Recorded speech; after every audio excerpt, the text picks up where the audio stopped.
beberapa perbincangan-perbincangan yang ada saat ini senantiasa ada juga arah yang menyoal tentang mengapa memberikan perhatian yang begitu luas ya pada aspek-aspek yang jaraknya terlampau jauh dari Indonesia. Kita tarik ke skala lokal dulu di Indonesia. Kita orang Indonesia, banyak juga berbagai macam persoalan yang membutuhkan perhatian di Indonesia ini, tapi energi kita kenapa terlampau jauh sampai memperhatikan hal yang terjadi di luar wilayah Indonesia, tepatnya di Palestina. Ini kan jarak yang cukup jauh ya. Kenapa tidak konsentrasi misalnya ke Rempang saja? Kenapa tidak ke kota-kota atau tempat-tempat lain saja? Itu kan kenapa harus kemudian energi sampai ke Palestina dan sebagainya? Ya, pertanyaan serupa juga menjadi menarik ketika digunakan nalar yang serupa, logika yang serupa ya. Kenapa pemerintah harus repot-repot terlibat memediasi Rusia dan Ukraina, kemudian mengirimkan Menhan terlibat menjadi penengah. Ya, kenapa tidak mengirimkan untuk terlibat sebagai penengah dan menyelesaikan dengan persoalan di Papua misalnya, ya kan? Atau persoalan konflik di tempat-tempat lain daripada alih-alih keluar, kan di sini masih banyak masalah. Hal yang serupa. Mengapa kita kirimkan pasukan perdamaian sampai ke Afrika, sampai keluar? Ya kenapa nggak di sini saja? Kan di sini banyak masalah juga gitu. Nah, jadi ini sesungguhnya argumentasi-argumentasi yang lebih kepada sentimen, bukan argumen gitu ya. Dan secara singkat kita tahu bahwa saat ini bangsa Palestina sedang terjajah di negerinya sendiri, di tanahnya sendiri, dan mereka sedang berjuang dan tidak mendapatkan keadilan global. Jadi kalau ada yang bertanya kenapa Anda memberikan perhatian yang begitu dalam, begitu luas ke Palestina dibandingkan dengan situasi yang ada pada saat ini, maka jawaban kita pertama, pertanyaan itu salah. Ya, pertanyaan itu salah karena apa? Memberikan perhatian ke Palestina bukan berarti menegasikan atau bahkan menghilangkan pertanyaan kita dan perhatian kita ke dalam negeri. Ya, selain kita punya sisi kemanusiaan, kita juga punya sisi keimanan.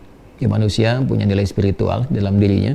Yang nilai spiritualitas ini akan mengantarkan ia pada pikiran-pikiran yang jernih, kepekaan-kepekaan. Baik itu dorongan untuk bisa berbagi kebaikan untuk saudara seimannya, atau bahkan juga dorongan kuat karena sisi spiritualnya yang mengajarkan kebaikan-kebaikan universal. Dalam bahasa Al-Quran di surah ke-21 ayat 107, rahmatan lil alamin, membawa kasih untuk semesta. Itulah sebabnya dalam Islam setiap kejadian-kejadian yang bisa kita akses selalu didorong oleh spirit Al-Quran, spirit hadis Nabi Muhammad SAW untuk memberikan solusi.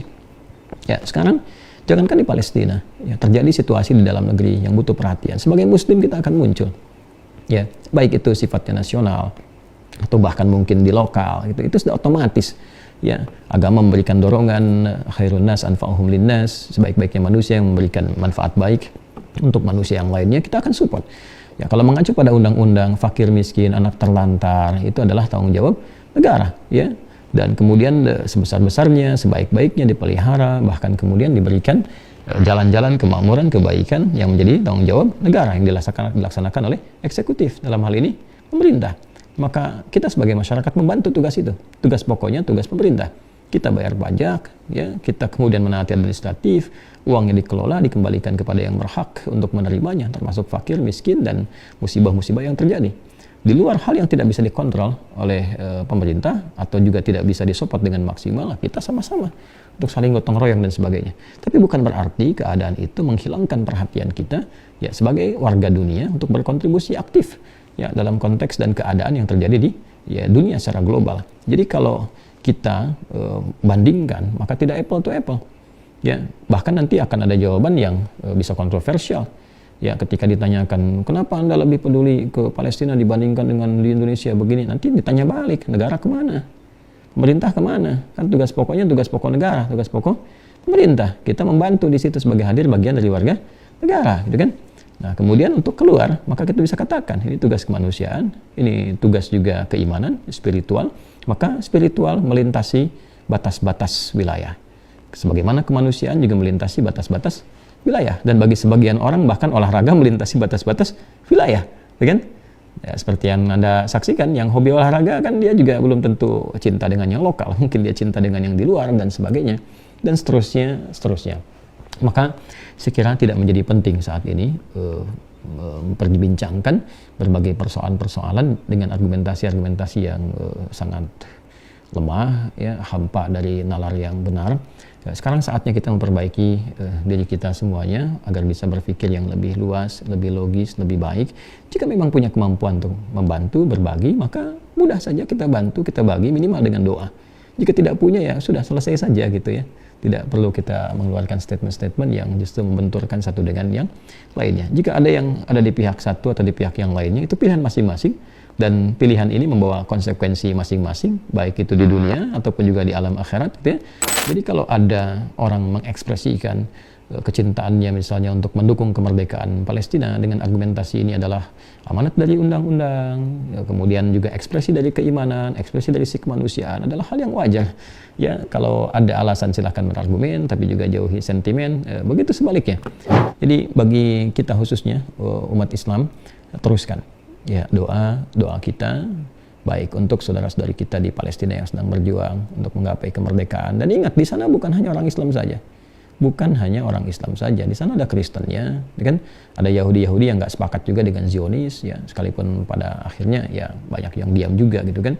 Tapi tetap kita mendoakan, ya, dan dalam doa dan perjuangan itu tentu akan ada tantangan-tantangan, ada juga kemudian pandangan berbeda, itu biasa.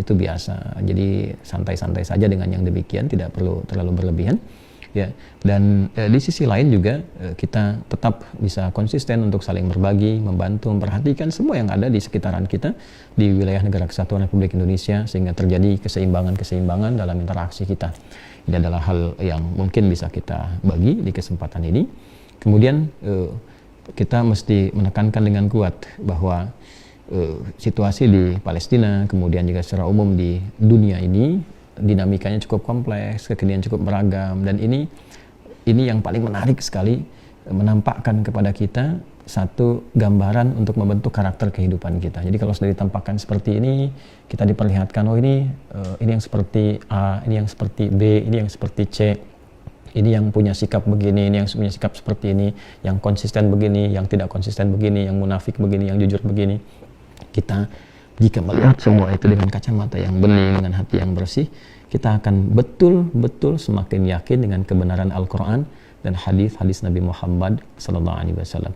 Pada hakikatnya, semua ekspresi itu ditampakkan kepada kita untuk menguatkan kebenaran Islam, untuk semakin kita mengesahkan Allah Subhanahu wa Ta'ala, dan semakin kita serius menyiapkan bekal untuk kembali kepada Allah dalam kebaikan.